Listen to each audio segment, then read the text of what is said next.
Muy bien, hermanos. Bueno, pues vamos a pasar a la palabra, si les parece.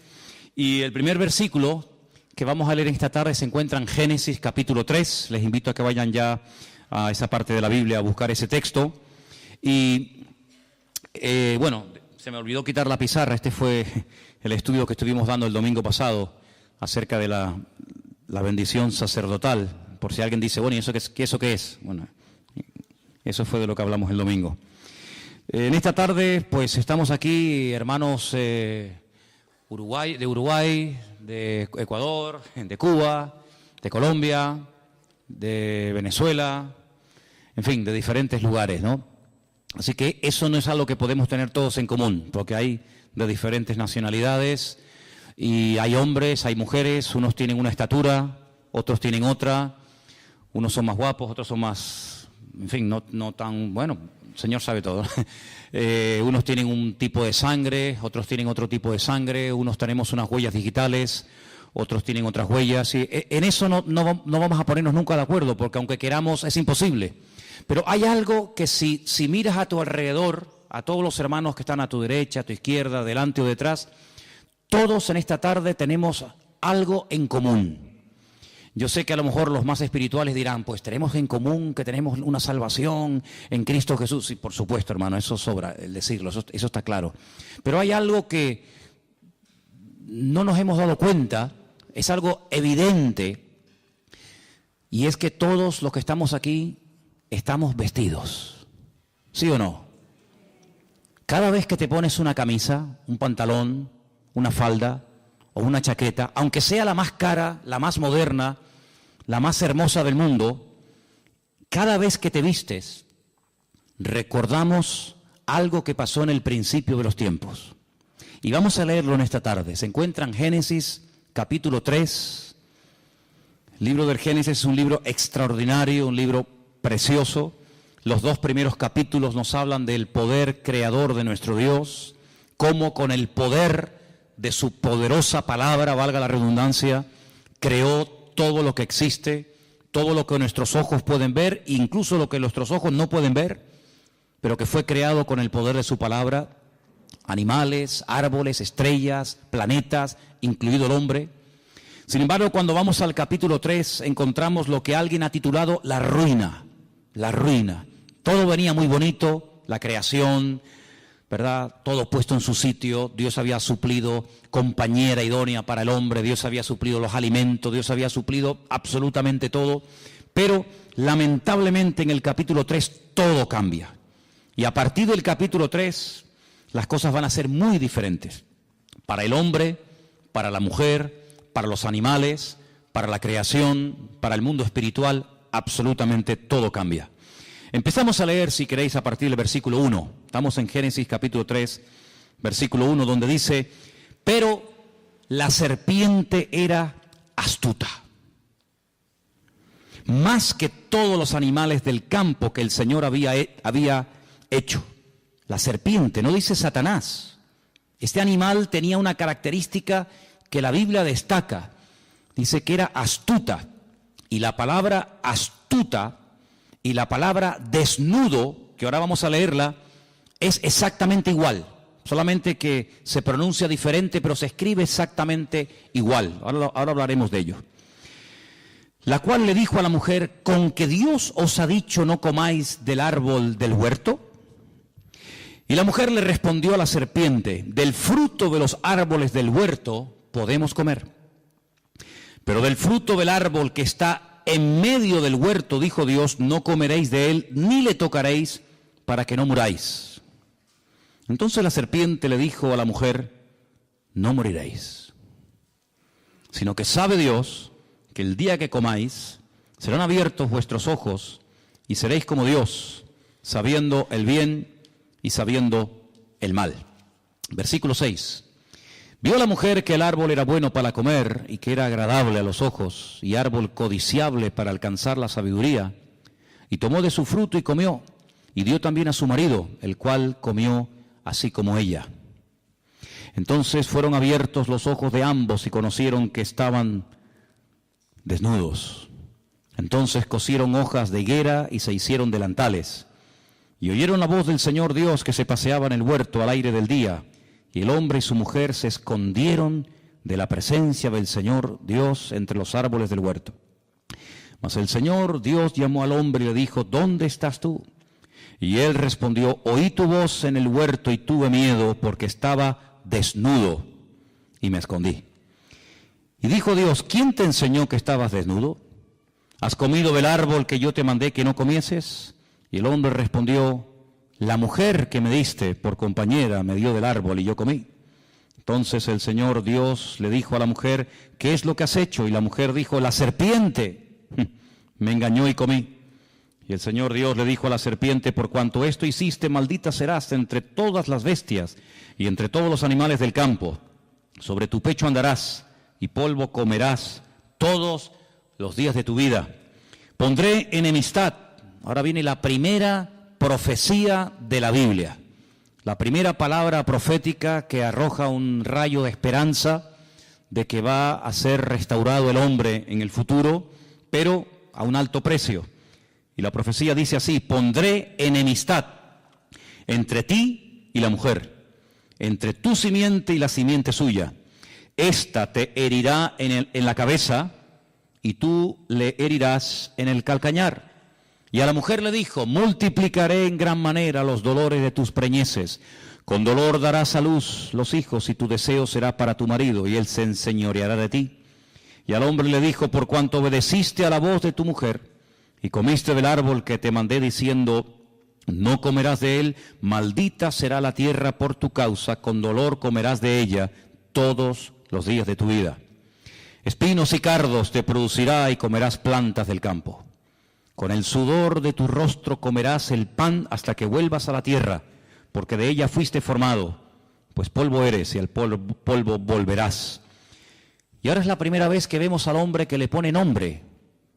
Hasta el momento la llamaba mujer, varona, pero ahora le pone un nombre, Adán, a la mujer y le llama Eva.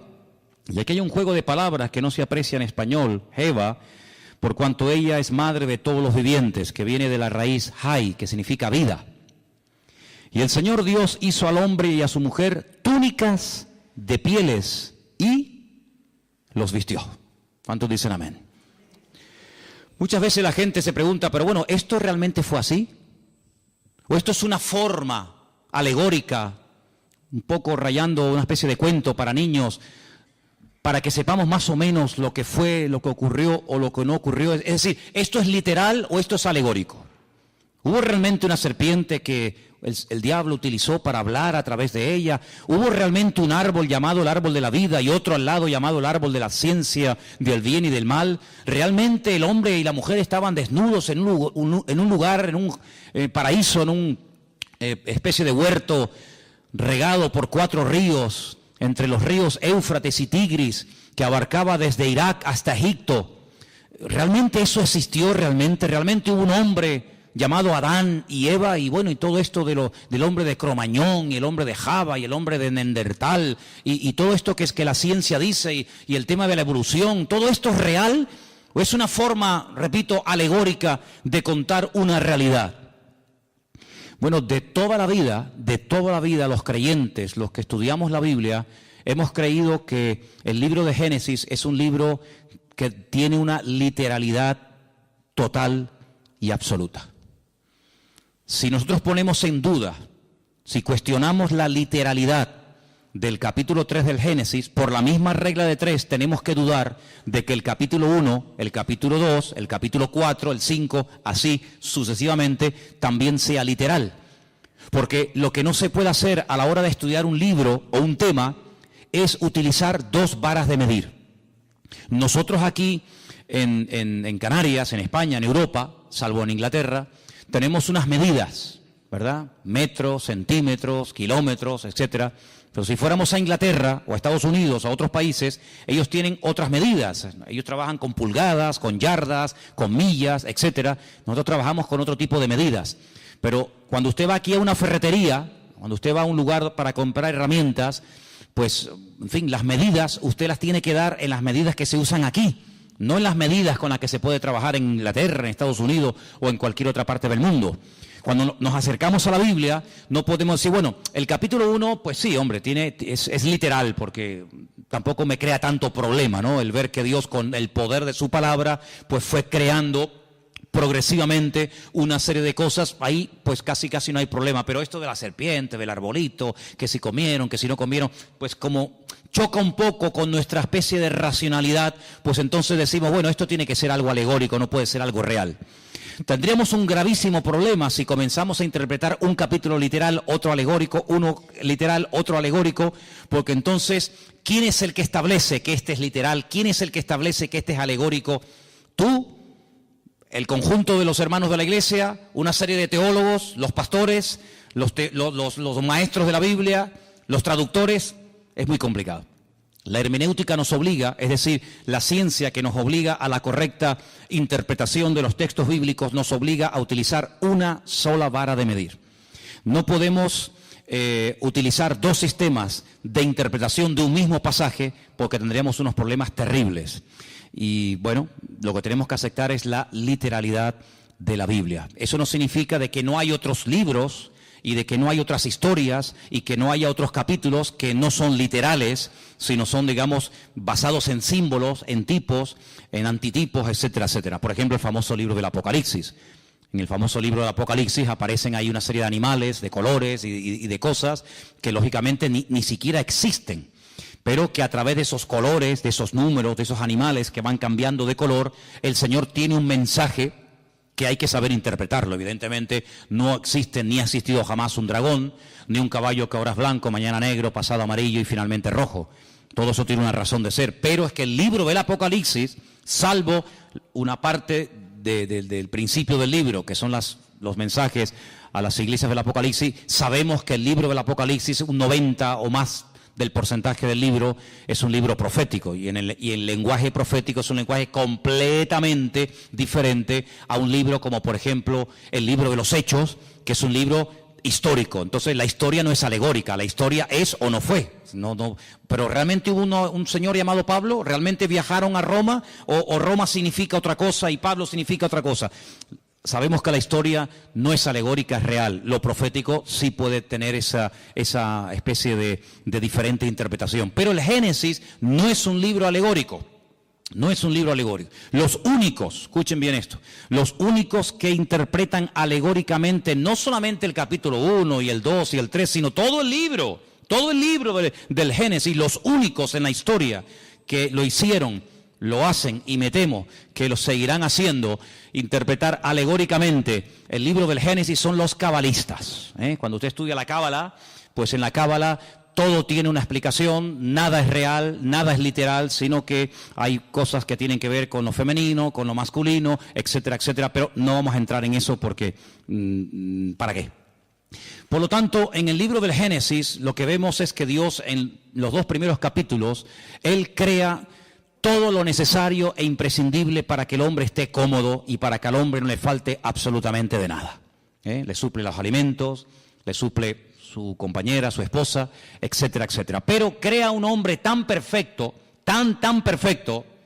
Recuerden que el hombre es una especie de representación, una especie de, no quiero utilizar la palabra clon para que no se me malinterprete, pero dice que fue creado a imagen y semejanza de Dios. Ya explicamos que Selen, Demut, que son las 2 palabras que se utilizan, no es en cuanto a aspecto físico, pero sí es en cuanto a capacidades, en cuanto a dotación. El hombre tiene unas capacidades muy similares a las de Dios. Puede elegir, puede, digamos, tomar decisiones, puede razonar, puede recibir órdenes, puede dar órdenes, etcétera, etcétera. Algo muy similar a la naturaleza y a la esencia de Dios, lógicamente con sus limitaciones, ¿verdad?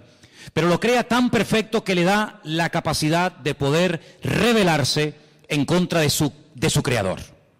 ¿Por qué Dios lo hizo así? Bueno, eso se lo preguntaremos en su momento al Señor. Tal vez nosotros lo hubiéramos hecho de otra manera, pero no significa que el hecho de que Dios le haya dado, que haya dotado, que haya capacitado tanto a uno como a otro, tanto al hombre como a la mujer, con la capacidad de rebelarse contra su Creador, no significa ni mucho menos que Dios se equivocó o que Dios le hizo mal. Esa era la voluntad de Dios, y la voluntad de Dios, dice Romanos 12, es santa, agradable y perfecta. Y si así no fuera, entonces sí podríamos tachar o sí podríamos cuestionar a Dios de ser más que un Dios de amor, más que un creador de robots, un creador de clones, un creador de seres incapaces de rebelarse, sino que le aman y le obedecen, porque aunque quisieran dejar de amarle o dejar de obedecerle, no pueden, porque Dios no los ha capacitado para ser rebeldes. Todo lo contrario.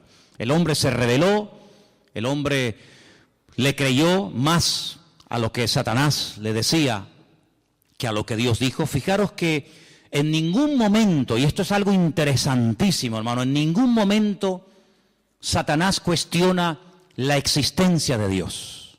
En ningún momento dice cosas como Dios, ¿y ese quién es? Pero si Dios no existe, en ningún momento cuestiona Satanás la existencia de Dios, sino lo que cuestiona, lo que pone en tela de juicio, no es la existencia de Dios, sino las órdenes, las limitaciones que Dios ha puesto. Que Dios te ha dicho, luego ya Dios existe, lo da por hecho. Que Dios te ha dicho que si comes, que si desobedeces la orden que Él te ha dado, morirás. No le creas, no es verdad, no morirás. Lo que pasa es que Dios no te ha dicho toda la verdad, y yo sí te la voy a decir. Fíjate qué tremendo, ¿eh? Es un atentado contra la mismísima esencia de Dios. La esencia de Dios es la verdad. La esencia de Dios es la verdad. Yo no lo voy a hacer ahora, pero si yo les trajera, que lo tengo por ahí fotocopiado, allí en el cuartito de la oración lo podéis ver, el capítulo 1 del Génesis, si comenzáramos a sumar una serie de palabras, continuamente en todo el capítulo 1 y en todo el capítulo 2, continuamente aparece, después de leer ciertas y determinadas frases o textos, la palabra verdad. Y lees y verdad. Y es como que el texto lleva la firma de Dios. Es como cuando vimos aquí, ¿os acordáis? Cuando vimos aquí la bendición sacerdotal que estudiamos el domingo, esta bendición diseñada, creada y enseñada por Dios al hombre, lleva la firma de Dios. Saber encontrarla, pero la lleva. Luego, el libro del Génesis, el relato de la creación, lleva la firma de Dios, y la firma de Dios, la esencia de Dios, es la verdad. El mismo Señor Jesucristo, la misma palabra cuando se encarna, porque esto es un milagro, este es el milagro más grande de todos. El milagro más grande no es que un ciego pueda volver a ver, que es algo tremendo, o que un muerto resucite, o que un leproso sea limpiado. Sí, son milagros tremendos, pero hay algo más grande que eso, y es que la palabra, el verbo, se hace carne. Eso es lo más grande que hay. Y sobre esa verdad hemos estudiado también en las últimas semanas. Juan basa toda la explicación de su evangelio diciendo, y el verbo que era Dios se hizo carne, habitó entre nosotros y vimos su gloria, gloria como del unigénito del Padre. Sí, eso es algo tremendo, porque que la Biblia de repente haga así ¡fum!, y se convierta en carne, pues eso es lo que ocurrió. El Señor Jesucristo se hizo carne y habitó entre nosotros. Y dice la Biblia, y si alguno cuestiona eso, si alguno no es capaz de confesar, dice Juan, es muy claro en esto, si alguno no confiesa que el verbo, que la palabra se hizo carne, ese es mentiroso y ese es el espíritu del anticristo. Qué tremendo, Por eso dice, ¿queréis probar los espíritus? Cuando dice Juan, no me estoy yendo del tema, ¿no? Pero solamente para remarcar un poco esto, dice, probar los espíritus, porque no todo espíritu es de Dios. Y uno dice, bueno, ¿y cómo pruebo? ¿Y cuál es la prueba? Dice, dile, ¿crees que Jesucristo, crees que el verbo ha venido y se ha hecho carne? No, yo no creo eso. Entonces este no es de Dios. Ahí se prueban los espíritus. Si dice que sí, evidentemente es otra cosa. Pero volviendo al tema, entonces lo que hace Satanás es que siembra la duda. Alguien dijo que la duda es el padre del pecado. En cuanto una persona comience a dudar de que la palabra de Dios es la palabra de Dios, de que Dios existe o no existe, de que hay infierno o no, de que Dios es bueno o no tan bueno, en el momento en el que ese virus, ese veneno llamado duda, entre en tu vida, amigo, como no lo frenes y como no contrarrestes y ataques y neutralices ese veneno, ese virus, con la verdad, porque la verdad es lo que mata la duda, eres hombre muerto. Y eso fue lo que Satanás comenzó a hacer. Él no cuestiona la existencia de Dios, ya lo haría en otros momentos de la historia, No te preocupes que el diablo tiene unas artimañas y tiene un montón de disfraces. En la Edad Media se puso uno, en la época de Adán y Eva se puso otro, y tiene muchos disfraces, y él va cogiendo el que más le conviene. En este momento no le convenía cuestionar la existencia de Dios porque, permítame la expresión, le saldría el tiro por la culata. Porque si alguien en esta vida sabía que había un creador y un Dios todopoderoso, ese era sin lugar a duda Adán y Eva. Porque ellos no tuvieron ni padres, ni madres, ni suegros, ni suegras, sino que ellos eran producto de las benditas y poderosas manos de Dios. Por lo tanto, presentarse a ellos cuestionando la existencia de Dios hubiera sido un rotundo fracaso, porque ellos hubieran dicho, ¿cómo? Que Dios no existe, pero si hemos hablado con Él. Hablamos todos los días con Él. Y Él habla todos los días con nosotros. Nuestros cuerpos Él los creó. Yo me quedé dormido y cuando me desperté me encontré a Eva. El Creador me la entregó, por lo tanto por ahí el diablo iba mal. Pero emplea este arma favorita del diablo y es sembrar dudas. Sembrar la desconfianza en Dios. ¿Será verdad lo que Dios dijo? ¿Será verdad? ¿Funciona esto? ¿No funciona esto? Y entonces todos sabemos que esta persona desobedece, esta persona peca. Y fíjate qué curioso, lo primero que esta gente hace es sentir miedo, sentir vergüenza y esconderse del Creador con el cual antes hablaban y tenían una comunión tremenda. Cuando el Señor busca al hombre en el jardín del Edén y le dice, ¿por qué te escondes? Dice, porque oí tu voz y tuve miedo. ¿Tuviste miedo? ¿Y de dónde viene ese miedo? Luego el miedo es engendrado por el pecado. Si el pecado produce miedo, cuando una persona no tiene una relación íntima y segura con el Señor, tiene temores. Y los temores son tan variados: miedo a la muerte, miedo a ser abandonado, miedo a caer enfermo, miedo a perder el trabajo, miedo a que mi marido se vaya con otra, miedo a no sé qué. Sí, es un abanico terrible. Y eso el hombre comenzó a sentirlo, el hombre comenzó a experimentarlo, y el hombre llegó a tener hasta miedo de su propio Dios, de su propio Creador. Y le dice algo tremendo, le dice, es que también me oculté de ti porque estaba desnudo. Ahora, yo les dije que en el versículo 1, en el versículo 1 de Génesis, 3:1 de Génesis, describe a la serpiente como una criatura astuta. La palabra astuta en hebreo es arum. Y la palabra desnudo en el versículo 10 es la palabra erom. Se escribe exactamente igual, las mismas letras. Claro, si les ponemos las vocales automáticamente varían. Es decir que Satanás lo que hace es que se camufla. Satanás lo que hace es que utiliza este animal que ya tiene en su naturaleza, en su esencia, el ser un animal astuto. Fíjate qué tremendo, ¿no? Jesús dice en el Sermón del Monte que la serpiente es astuta y las palomas son sencillas, que describe la esencia de la serpiente como un ser astuto. Y entonces lo que Satanás hace es utilizar a este animal porque no se puede presentar tal y como él es.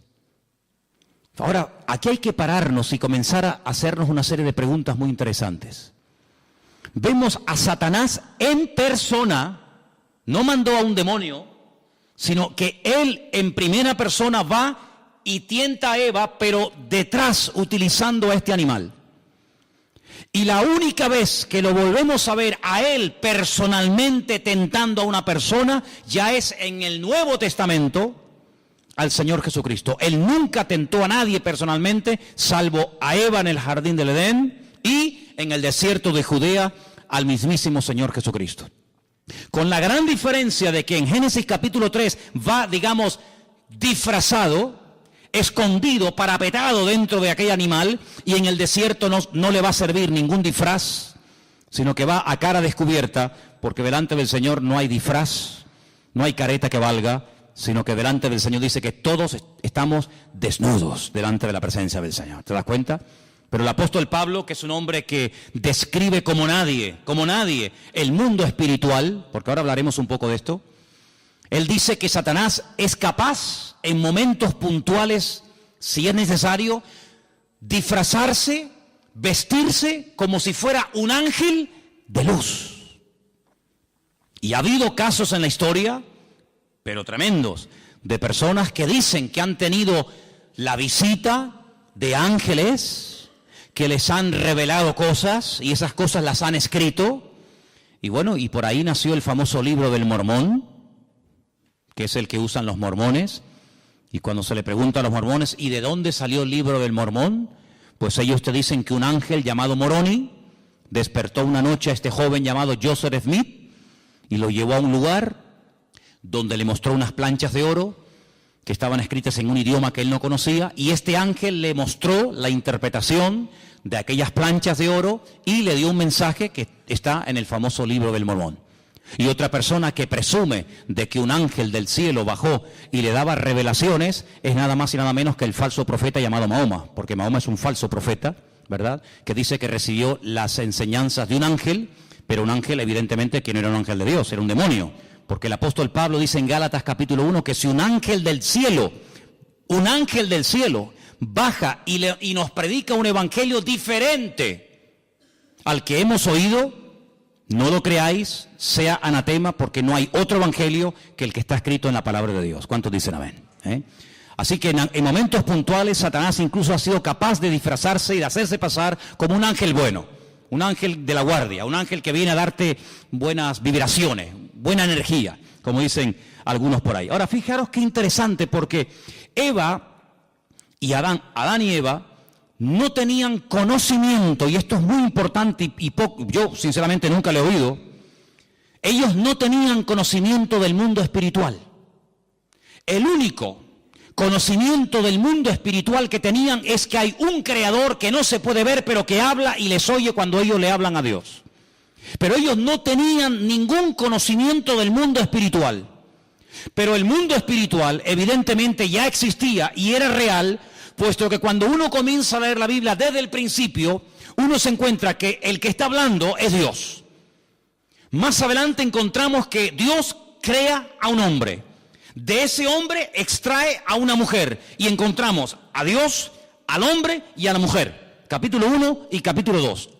Pero cuando vamos al capítulo 3 nos encontramos que ya no hay 3, ahora hay 4. Ahora seguimos teniendo evidentemente al Creador, a Dios, a Eva, a su marido Adán y a Satanás, utilizando a esta serpiente. Y la pregunta lógica es, ¿dónde dice en Génesis 1 o en Génesis 2 cuándo fue creado este personaje? Porque no vemos en ningún momento en el libro del Génesis, ni en Éxodo, ni en Levítico, ni en Número, ni en Deuteronomio, no vemos en ningún momento que este ser existía. Sin embargo, la palabra de Dios en Ezequiel capítulo 28, ahora leeremos algunos versículos, el Señor dice que este querubín, lo llama así, querubín protector, grande y protector, estuvo en el jardín del Edén. Luego hay una creación que no se relata en Génesis capítulo 1 ni en Génesis capítulo 2, pero que ya existía.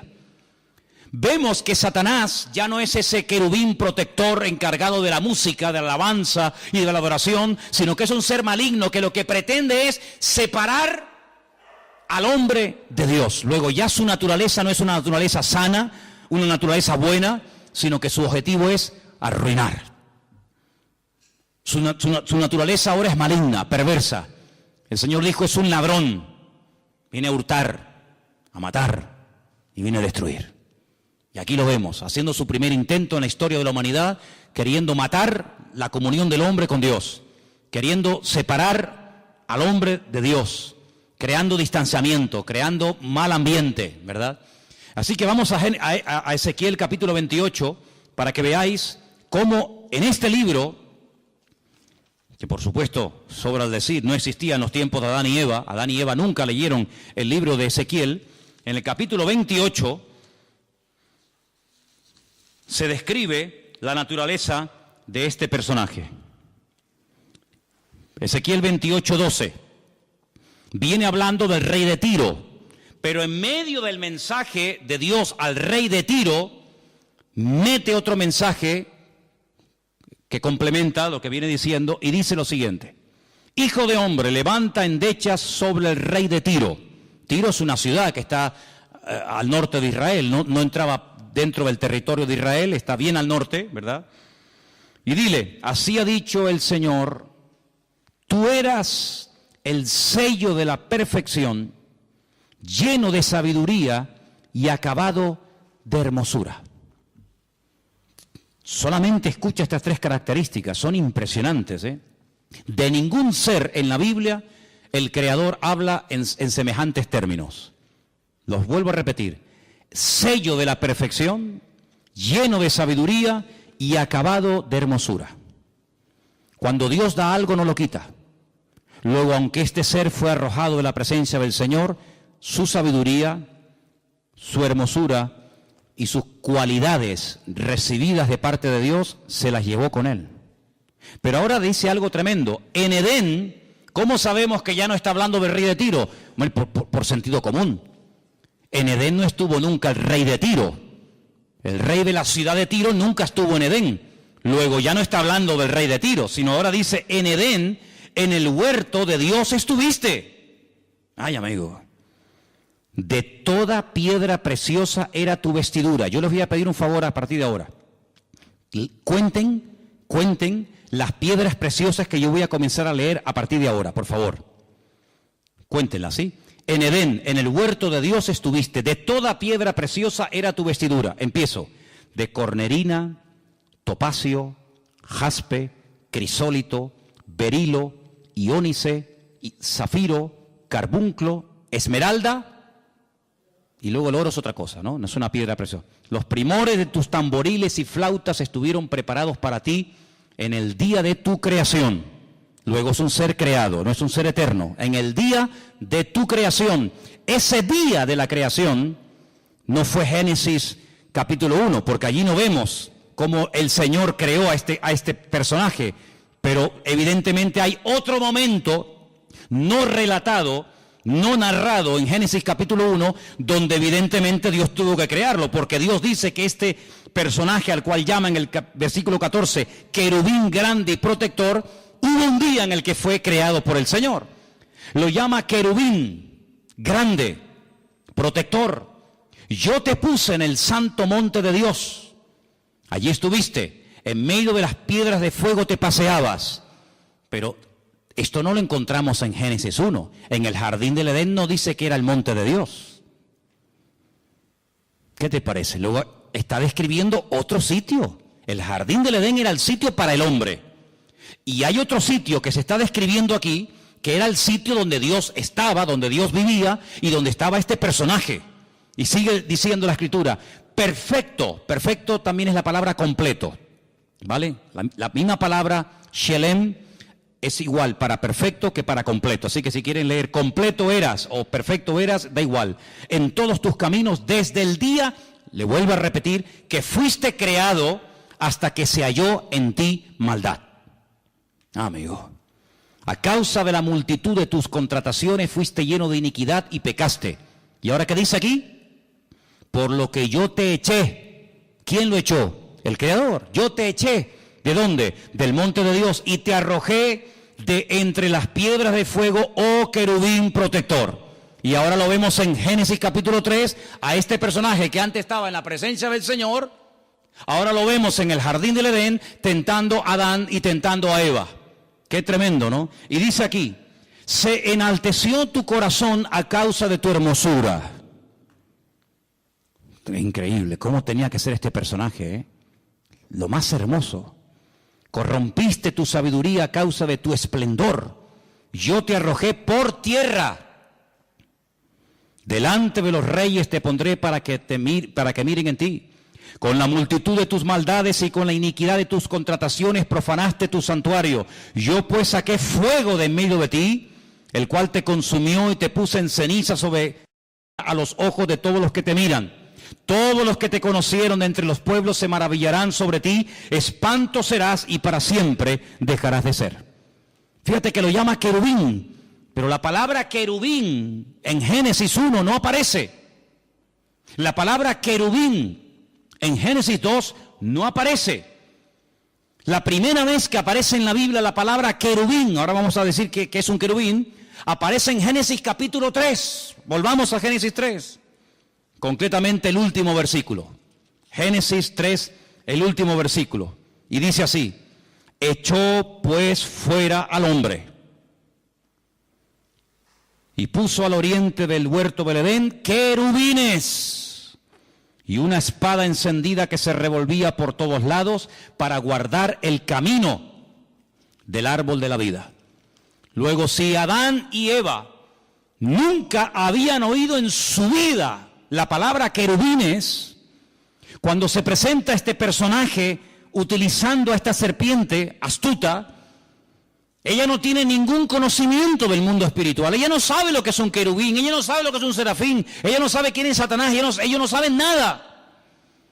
Pero ellos estaban capacitados para discernir que esta tentación, este ataque, no provenía de Dios. Primero, porque está contradiciendo a la palabra. Dios dijo: si comes, morirás. Y este me está diciendo que no moriré. Luego, ¿a quién le creo? ¿A mi Creador y a mi Señor? El que me ha creado, el que me ha demostrado que me ama, el que ha creado un mundo maravilloso para mí, o a este que no sé quién es y de dónde ha salido. Ahí hay un dilema y una tentación. Eso es lo que es ponerte entre la espada y la pared, decir: ¿a quién le creo? ¿A Dios o al horóscopo? ¿A lo que dice mi Señor en su palabra? ¿O a lo que dicen las noticias en la televisión? ¿A lo que dice el santero que echa las cartas y el brujo que no sé qué y no sé cuánto? ¿O le creo a mi Señor? Amigo, tú verás. Lamentablemente tengo que decir que Satanás sembró el veneno de la duda, de la incertidumbre, de la desconfianza en el corazón de Eva, y le creyó más a este, que no sabía quién era y de dónde había venido, que a su Señor y a su Creador. Y cuando uno no cree la verdad, se convierte en un esclavo. Aquí arriba tenemos un texto, son palabras de Cristo. Él dijo: conoceréis la verdad y la verdad os hará libres. ¿Cuántos dicen amén? Cuando tú prefieres creer a tus mentiras y a tus rollos y a tus excusas y a tus argumentos, quieras o no quieras, te conviertes en un esclavo. En un esclavo de tus pasiones, en un esclavo de tus mentiras, en un esclavo de lo que te han dicho o de lo que tú crees que es. Cuando tú cuestionas lo que dice la Biblia, ¿y por qué Dios dice blanco si yo veo que es gris? Bueno, lo que tú veas es una cosa y lo que Dios dice es otra. Y tú te puedes equivocar, porque dice la Biblia que el ser humano es un ser ahora, y fíjate tú, imperfecto, lleno de debilidades, lleno de imperfecciones. Pero nuestro Dios es un Dios perfecto y nunca, jamás saldrá una mentira de la boca de Dios. ¿Cuántos dicen amén? Dios es un Dios de verdad, la esencia de Dios es la verdad. Dios no puede mentir. Va en contra de su naturaleza. Hay cosas que a Dios no le afectan, la mentira. Dios no puede mentir. La tentación, a Dios no le tienta nada. Dice: si Él no es tentado por nada, ni por nadie, Él tampoco puede tentar a nadie. Así que cuando tú seas tentado, no digas que Dios te está tentando, sino que tú estás siendo tentado porque le has dado lugar a una serie de circunstancias que estás creando el caldo de cultivo propicio para caer en la red. Pero Dios no tienta a nadie. Una cosa es que Dios te pruebe y otra cosa es que Dios te esté tentando. Cuidado. La prueba es para fortalecerte, para acercarte a Él. La tentación es al revés, para separarte y para que caigas y para que cuestiones pues la existencia, el amor, la misericordia, la bondad o lo que sea de parte del Señor. Así que vemos que esta mujer, al no tener conocimiento del mundo espiritual, crea a este personaje que, repito, no sabe de dónde ha salido y que encima le lleva la contraria al Señor. Pero tú y yo no tenemos esa excusa para pecar. Porque tú y yo tenemos muchísimo conocimiento del mundo espiritual, ¿sí o no? Si tú le dices a Adán y a Eva, Satanás, dice, no sabían quién era. Pero si yo te digo a ti, el diablo, Satanás, el padre de mentira, ¿sabes quién es o no? Amigo, hay un conocimiento que tú tienes que ni Adán tenía. Y por eso dijo alguien en cierta ocasión que el terreno de Satanás es la ignorancia. Cuanto más ignorante sea, más fácil se lo pones al diablo para que te engañe. Ah, que yo no sabía, por eso caíste. Pero ahora nosotros no tenemos la excusa de decir: es que yo no sé lo que son los demonios, yo no sé quién es el diablo, yo no sé. No, sí sabemos, claro que sabemos, hombre, que sí sabemos. Mira, el mundo espiritual, quien mejor lo describe, si a alguien le interesa este tema, es sin lugar a duda el apóstol Pablo. Hay un capítulo, no lo vamos a leer ahora, pero para los que toman nota y les gusta leer después en casa, es el capítulo 6 del libro de Efesios, la carta de Pablo a los Efesios.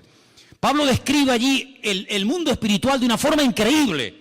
La jerarquía del mundo espiritual, como Pablo no la describe nadie.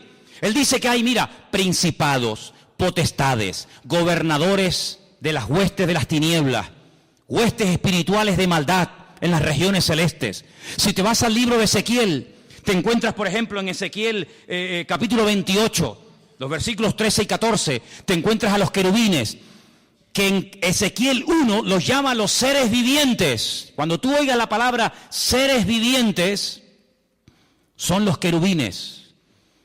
Qué curioso que cuando dice la Biblia que el Señor mandó a construir el tabernáculo con todo el mobiliario, ¿se acuerdan? Con la menorá, con la mesa de los panes, con el altar del incienso, el altar del sacrificio, con el arca de la alianza. Dice que dijo, encima del arca, en la tapa, quiero que construyas 2 querubines, porque son los que van a proteger la presencia del Señor. ¿Qué puso el Señor en el huerto del Edén para que no dieran marcha atrás y alargaran la mano y comieran del árbol de la vida que producía la vida eterna? Querubines, protectores. Luego los querubines tienen, entre comillas, la función de proteger, de cuidar, de rodear el trono del Señor. Digamos que serían, entre comillas, para que nos entendamos, su especie de guardaespaldas, para que nos entendamos. Los serafines, que son otros seres angelicales que están en la Biblia, quien mejor lo describe es Isaías, capítulo 6. Cuando él es llamado, dice, cuando el Señor me llamó, yo vi la gloria del Señor. Y vi serafines que tenían 6 alas, con 2 volaban, con 2 tapaban su rostro y con 2 tapaban sus pies y decían continuamente, santo, santo, santo es el Señor, toda la tierra está llena de la gloria del Señor. Entonces te das cuenta que en la Biblia hay serafines, querubines, ángeles. ¿Quién se le presentó a María cuando le dijo, escucha mujer, bendita eres tú entre todas las mujeres? A partir de ahora te llamarán bienaventurada, porque llevarás en tus entrañas, llevarás en tu vientre, nada más y nada menos que al bendito Hijo de Dios. Un arcángel. ¿Quién? Gabriel. Luego dice, hay serafines, hay querubines, hay un arcángel que se llama Gabriel. Luego te vas al libro de Daniel y te encuentras que hay otro arcángel tremendamente poderoso que se llama el arcángel Miguel, el gran príncipe, dice Daniel 12, que está de parte de los hijos de tu pueblo. Te das cuenta que describe un mundo espiritual tremendo.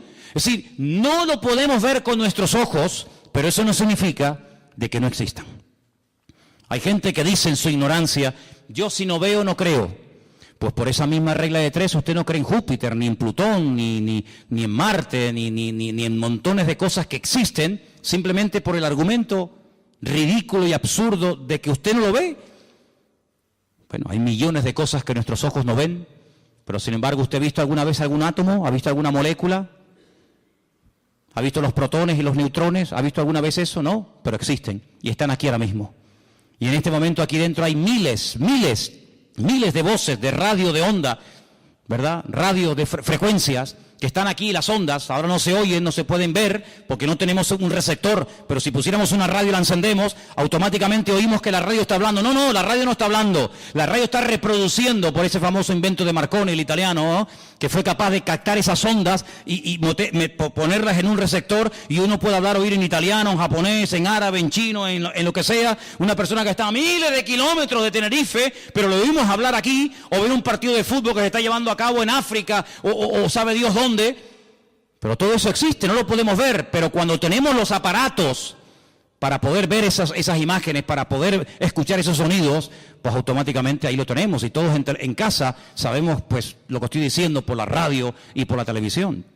Entonces, pero Adán y Eva en aquel momento, vamos a decir, entre comillas, que eran ignorantes del mundo espiritual. Ellos no sabían realmente lo que significaba todo eso, pero uno tiene que tener discernimiento, hermano. Cuando algo venga a su mente, cuando algo venga a su vida, que no está escrito en la palabra de Dios, descártelo, no lo crea, porque la palabra de Dios no se puede manipular, no hay que añadirle, no hay que ponerle. Si la palabra de Dios dice, eso no se puede hacer, no le quiere dar las vueltas, decir sí, pero no hay pero que valga. El Señor, cuando dice una cosa, lo dice para nuestro bien. Y cuando el Señor dice, el día que ustedes coman de este árbol, ustedes van a morir, aunque ustedes no entiendan el concepto morir, pues claro, Adán y Eva decían morir, ¿y eso qué es? ¿Qué es morir? ¿Tú sabes lo que es morir? No. ¿Y tú? Yo tampoco. Pero Dios dijo que si comemos, morimos. Pero es que yo no sé lo que es la muerte. Yo nunca he visto ni siquiera un perro muerto en una carretera. Yo no he enterrado a un hijo. Yo no sé lo que es el concepto muerte. Para ellos era un concepto abstracto. No lo entendían. Pero el que no lo entiendas no significa que no estemos obligados a obedecer la palabra de Dios. ¿Cuántos dicen amén? Ahora nosotros, con más motivo, no tenemos ninguna excusa. ¿Por qué? Porque sabemos lo que es. Sabemos lo que es la muerte, sabemos lo que es la tristeza, el desánimo, la depresión, la desgracia, los follones, los líos. ¿Por qué? Porque lo hemos visto en otras personas, tenemos millones de puntos de referencia, incluso en nosotros mismos, sabemos las consecuencias terribles de hacer algo malo, pero en aquellos momentos ellos no tenían eso, pero tenían algo muy importante, y es que ellos tenían que haberse dado cuenta de que este ser, que no sabían de dónde había venido, estaba contradiciendo la palabra del Señor.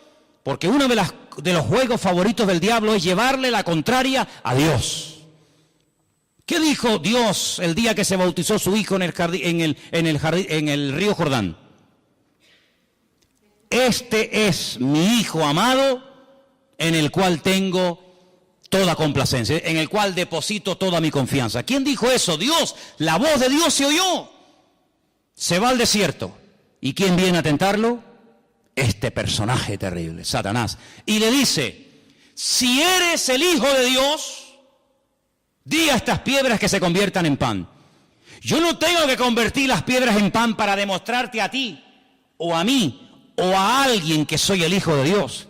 Yo sé que soy el Hijo de Dios. ¿Y cómo lo sé? Porque mi Dios, mi Padre, me lo acaba de decir el día que me bauticé en el río Jordán. Este es mi Hijo amado. Por lo tanto, yo le creo a mi Dios, yo le creo a mi Padre, yo creo en lo que Él me ha dicho. Y si nosotros tenemos esa fe y estamos agarrados a la palabra, cuando viene una mentira, cuando viene una herejía, cuando viene un mal pensamiento, cuando viene algo que contradice a la palabra, automáticamente, hermano, aunque no sepamos lo que puede pasar, aunque no entendamos todo, decimos no, esto no es de Dios. ¿Por qué? Porque va en contra de la palabra del Señor. Y nada más, y con eso tendría que sobrarnos todo lo demás. Ahora, varias cosas ocurrieron allí. Antes de ser expulsados, Dios confronta al hombre con su pecado y le dice, mira, a partir de ahora vas a darte cuenta de que la tierra no produce con la fuerza que producía antes. Tu mujer, cuando dé a luz, va a comenzar a sufrir dolores en el momento del parto. Y tú vas a comenzar a sudar. Luego se ve que antes no sudaba. Tú vas a comenzar a perder humedad. Tú vas a comenzar a secarte. Y vas a tener que reponer los líquidos, porque como no repongas líquido te deshidratas y te puedes morir. Entonces hay una serie de consecuencias en el mundo espiritual, en el mundo natural, en el mundo físico, que van a cambiar a partir de ahora. Pero cuando yo te eche del jardín del Edén, no te vas a ir como yo te puse aquí. Yo te puse aquí desnudo, pero tú te vas a ir vestido. Porque hemos leído esta noche, en el capítulo 3, versículo 21, que el Señor los cubrió con pieles de animales y los vistió. Y esto es una lección objetiva que Adán y Eva captaron al momento. Animales inocentes han tenido que morir por mi culpa. Ahora entienden lo que es morir. Cuando ellos vieron a esos pobres animales, yo no sé si eran ovejas, si eran cabras, yo no sé lo que eran. Pero la Biblia nos enseña que el Señor tomó pieles de animales, cubrió a este hombre y a esta mujer, y ellos vieron lo que significa, ellos entendieron el concepto morir. Es decir, que ahora estas ropas que me van a cubrir, me van a recordar a donde quiera que vaya, que yo tengo que vestirme porque me he convertido en un ser pecador. Y por eso dije al principio que cada vez que te pones una camisa, un pantalón, una falda o una chaqueta, por muy cara, por muy bonita, por muy moderna que sea, todo eso nos recuerda constantemente que somos pecadores, seres caídos, pero que por la misericordia y por la gracia de Dios podemos alabar a nuestro Dios. ¿Cuántos dicen amén? Así que la ropa no es ninguna bendición. Hay gente que se mata por tener la ropa de última moda y por tener marcas de no sé qué, y hay todo un negocio, hay todo un consumismo alrededor de esta historia de la moda, ¿verdad? Pero no se olviden de que todo eso viene como consecuencia del pecado. Y no solamente han tenido que morir animales inocentes para poder vestirlos a ustedes, sino que a partir de ahora la relación entre ustedes y yo va a ser diferente. Antes no había intermediario. El Señor venía, hablaba con ellos, ellos hablaban con el Señor, no había ningún problema. A partir de ahora no. A partir de ahora, cada vez que ustedes quieran acercarse a mí y quieran tener comunión conmigo, tienen que acercarse con sacrificios de animales. Y uno dice, ¿y por qué sacrificios de animales? Amigo, porque cuando el Señor les vistió a ustedes, animales inocentes tuvieron que morir para cubrir vuestra desnudez. Sangre de animales inocentes se tuvo que derramar para cubrirles a ustedes, y cada vez que ustedes quieran acercarse delante de Dios y sacrifiquen un animal sobre un altar de piedra, ustedes tienen que recordar que todo esto es la consecuencia de la desobediencia y del pecado de vuestros antepasados o de ustedes mismos. Ahora podemos entender el grado de desfachatez y de poca vergüenza que tuvo uno de los hijos de este primer matrimonio, cuando dice que los dos hermanos, Caín y Abel, fueron un día a la presencia del Señor.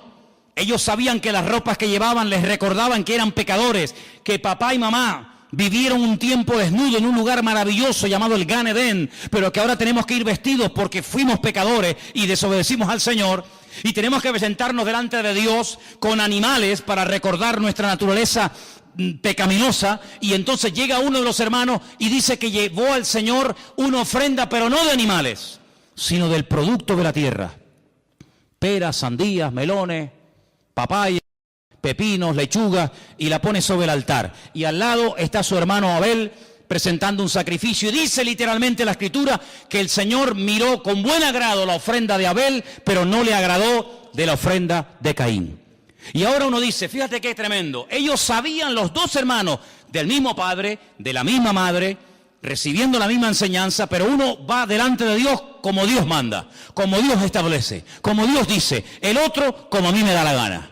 Y aquí vemos una imagen de España, aquí vemos una fotografía, aquí vemos una realidad de nuestra sociedad. Por una parte, la gente que dice, ¿qué ha dicho el Señor? Que no vaya por ese camino, que no haga esto y aquello. Pues gloria a Dios, yo lo hago y punto. Pero vemos una gran masa que dice, Dios que ha dicho que tenemos que vestirnos, pues ahora nos vamos a poner todos desnudos. Es un acto de provocación contra Dios. Y si tenemos que hacer anuncios o programas de televisión donde la moda es ponernos desnudos, pues lo hacemos para llevarle la contraria a Dios. Y si Dios dice que hay que amar, nosotros odiamos. Y si Dios dice al Señor tu Dios adorarás y a Él solo servirás, nosotros nos vamos a crear millones y millones de dioses y de estatuas, y los vamos a adorar cuando nos dé la gana, y vamos a sacarlos cuando nos dé la gana, y cuando no nos dé la gana los dejamos metidos en los templos. Y esa es la imagen de Caín y de Abel. Pero fíjate qué misericordioso es el Señor, que a Abel no le dice ni media palabra. No le dice, muy bien, Abel, muy bien, hijo, muy bien. Veo que eres un chico obediente, lo que te han enseñado tus padres lo estás poniendo por obra, siga así, hijo, muy bien. Nada. ¿A quién le habló el Señor? A Caín. Dice, Caín, si hicieras lo bueno, si fueras por el buen camino, ¿no te bendeciría yo? ¿Por qué estás con esa cara de amargado? ¿Por qué estás con el semblante decaído? ¿Por qué miras con malos ojos a tu hermano? Si hicieras lo bueno, ¿no te bendeciría yo también a ti? Caín podía haber dicho, gracias Señor, perdóname. De sabios es rectificar, ¿sí o no? Nada. Le dice a su hermano, vamos a dar un paseíto por el campo. ¿Te apetece? Venga, vamos. Y se lo lleva a dar un paseo al campo. Mentira. Premeditación y alevosía. Se levanta contra su mismísimo hermano, se levanta y lo mata. Y dice, muerto el perro, se acabó la rabia. Dios le vuelve a hablar otra vez, pero Caín, ¿qué has hecho? ¿Dónde está tu hermano Abel? Y fíjate cómo le responde este personaje al Señor. ¿Y yo qué sé? ¿Y acaso yo soy guarda de mi hermano? Como diciendo, ¿a mí qué me importa la vida de mi hermano? Pero Caín, ¿pero qué dices? Aunque lo quieras ocultar, aunque lo quieras disimular, aunque te quieras poner un disfraz como ya uno se lo puso y engañó a tu padre y a tu madre, la voz de la sangre de tu hermano Abel llama a mi presencia. Así que errante serás por toda la tierra, y maldito serás, y darás vueltas y vueltas y vueltas, y no te sentirás a gusto en ningún lado. Estarás un día en el monte y quieres estar en la playa, y cuando estés en la playa te quieres ir a la montaña, y cuando es de día quieres que llegue la noche, y cuando es la noche quieres que llegue de día, y cuando hace frío, qué asco de frío, cuando hace calor, que vas a ser un ser insatisfecho toda tu vida. Es lo que yo llamo el espíritu de Caín. Nada te agrada, nada te llena, siempre estás quejándote por todo, hasta por lo que tienes. Y entonces Caín reflexiona y dice, Señor, grande es mi pecado, ahora te das cuenta que grande es tu pecado. Señor, y si yo voy por toda la tierra, y si alguien me quiere matar, ¿cómo me defiendo? Y ahí viene la misericordia. Es que es tremendo, Te acabas de cargar a tu hermano, me hablas con una prepotencia y una arrogancia terrible, pero ¿sabes lo que te digo? Te voy a poner una marca en tu frente, para que cuando alguien te vea, no te mate. Aún así el Señor le da una protección sobrenatural a este personaje, ¿no? Pero quiero terminar, porque hay material aquí para dar y vender, quiero terminar pidiéndoles a todos ustedes que se aprendan 3 números. ¿Sois capaces, no? ¿Sí o no? ¿Sí o no? Bien. 28, 28 y 21. Más fácil imposible. ¿Sí o no? Éxodo 28. Ezequiel 28, Apocalipsis 21. A ver, díganlo ustedes solos. Éxodo 28, Ezequiel 28, Apocalipsis 21. Porque dice la Escritura, son las 3 únicas listas que hay en la Biblia de piedras preciosas. A mí me encantan las piedras preciosas, no tengo ninguna, a ver si me entienden. Pero me encantan las piedras. Para mí es algo tan hermoso, un rubí, una esmeralda, un diamante, un zafiro, son cosas preciosas, ¿no? Son muy bonitas. Pues el Señor le dice a Satanás en el principio a este querubín, yo te voy a poner una vestidura tan hermosa. ¿Cuántas piedras preciosas contaron cuando leí Ezequiel 28? 9. 9 más el oro, ¿no? 9, vamos a poner 9. 9. ¿Cuántas piedras preciosas llevaba en el pecho el sumo sacerdote? 12, ¿seguro? ¿Cuántas tribus de Israel, cuántas familias había? 12. Ahí tenemos, ahí tienen el muñequito del sumo sacerdote. 12 piedras preciosas. ¿Cuántas llevaba Satanás en su pecho? 9. Ay, amigo. Cuando ustedes van a Apocalipsis capítulo 21, dice que los cimientos de la Nueva Jerusalén están adornados con 12 piedras preciosas diferentes. La tarea que les mando es que hagan en un papel, apunten las piedras preciosas que se mencionan en Éxodo 28. Las piedras preciosas que llevaba Satanás en su cuerpo en Ezequiel 28 y las piedras preciosas que menciona Apocalipsis 21 y que las comparen. Que las comparen.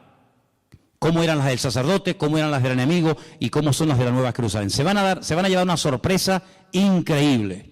Y se van a dar cuenta que cuando Dios habla nuestra vida, cuando el Señor quiere usar nuestra vida, el Señor nos da las herramientas y las capacidades para poder servirle. Sería una tragedia para un médico tener encima de una mesa de quirófano a un paciente. Con el conocimiento este hombre sabe lo que le pasa. Sabe que se está muriendo y también sabe que si yo lo opero lo voy a curar y no va a morir, pero no puedo hacer nada porque no tengo instrumentos, no tengo herramientas. Y se le puede morir a un médico en las manos, un enfermo, sabiendo lo que tengo que hacer, pero no lo puedo hacer porque no tengo herramientas. Imagínate un mecánico, oye el ruido del coche y dice, ya sé lo que le pasa al coche, le pasa esto, esto y esto. Te lo arreglaría, pero es que no tengo herramientas, no tengo herramientas. Sabe lo que le ocurre, sabe la pieza que se ha roto, la que hay que ponerle nueva, pero si no tiene herramientas, el coche se le destruye y se le viene abajo. Un cristiano, un creyente, sabe cómo contrarrestar las tentaciones, cómo tener victoria en su familia, cómo ver la gloria de Dios en su vida, pero si no tiene las herramientas, cómo se defiende, cómo ataca, ¿Cómo vivo en victoria? En lo económico, en lo espiritual, con los hijos, con la familia, con los negocios, con esto, con aquello. ¿Cómo?